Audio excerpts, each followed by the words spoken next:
A dangerous winter storm combining high winds and ice swept through parts of the U.S. southeast on Sunday, knocking out power, felling trees and fences, and coating roads with a treacherous, frigid glaze.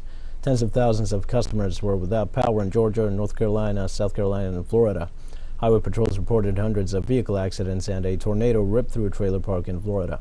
More than 1,200 Sunday flights at Charlotte Douglas International Airport were canceled. The winter storm Izzy dumped as much as 10 inches of snow in some areas of western North Carolina as the system moved across the southeastern U.S.